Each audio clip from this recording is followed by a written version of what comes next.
ಗಜಕೇಸರಿ ಯೋಗ ನಮಗೆ ಯಾವುದೇ ಒಂದು ಯೋಗ ಫಾರ್ಮ್ ಆಗಬೇಕಂದ್ರೂ ಕೇಂದ್ರ ಮತ್ತು ತ್ರಿಕೋಣದಲ್ಲಿರುವಂತಹ ಗ್ರಹಗಳ ಪರಸ್ಪರ ವೀಕ್ಷಣೆ ಅಥವಾ ಒಂದೇ ಮನೆಯಲ್ಲಿ ಕೂತಿದ್ದಾಗ ಯೋಗ ಫಾರ್ಮ್ ಆಗುತ್ತೆ.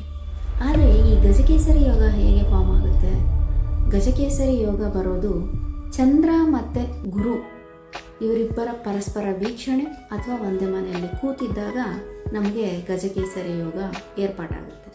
ಚಂದ್ರ ಒಂದೇ ಮನೆಯಲ್ಲಿದ್ದು, ಎಕ್ಸಾಂಪಲ್ ಚಂದ್ರ ಲಗ್ನದಲ್ಲಿದ್ದು 4ನೇ ಮನೆ, 7ನೇ ಮನೆ, 10ನೇ ಮನೆಯಲ್ಲಿ ಗುರು ಕೂತಿದ್ದಾಗ ಗಜಕೇಸರಿ ಯೋಗ ಫಾರ್ಮ್ ಆಗುತ್ತೆ. ಅಥವಾ ಇಬ್ಬರು ಲಗ್ನದಲ್ಲೇ ಕೂತಿದ್ದಾಗ, ಚಂದ್ರ ಗುರು ಇಬ್ಬರು ಲಗ್ನದಲ್ಲೇ ಇದ್ದಾಗ ಗಜಕೇಸರಿ ಯೋಗ ಫಾರ್ಮ್ ಆಗುತ್ತೆ.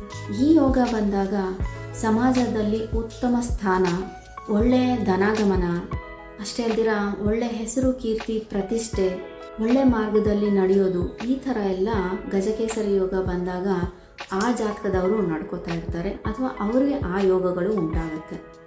ಆದರೆ ಈ ಯೋಗ ನಮಗೆ ಯಾವಾಗ ಎಫೆಕ್ಟ್ ಇರುತ್ತೆ ಅಂದಾಗ ದಶಾಭುಕ್ತಿ ಅಂತರ್ಭುಕ್ತಿಗಳಲ್ಲಿ ಗುರು ಮತ್ತು ಚಂದ್ರ ಇಬ್ಬರು ಬಂದಾಗ, ಎಕ್ಸಾಂಪಲ್ ಗುರು ಮಹರ್ದಶೆಯಲ್ಲಿ ಚಂದ್ರಭುಕ್ತಿ ಬಂದಾಗ, ಚಂದ್ರ ಮಹರ್ದಶೆಯಲ್ಲಿ ಗುರುಭುಕ್ತಿ ಬಂದಾಗ ಈ ಯೋಗ ಸ್ಟ್ರಾಂಗ್ ಆಗಿ ಫಾರ್ಮ್ ಆಗುತ್ತೆ.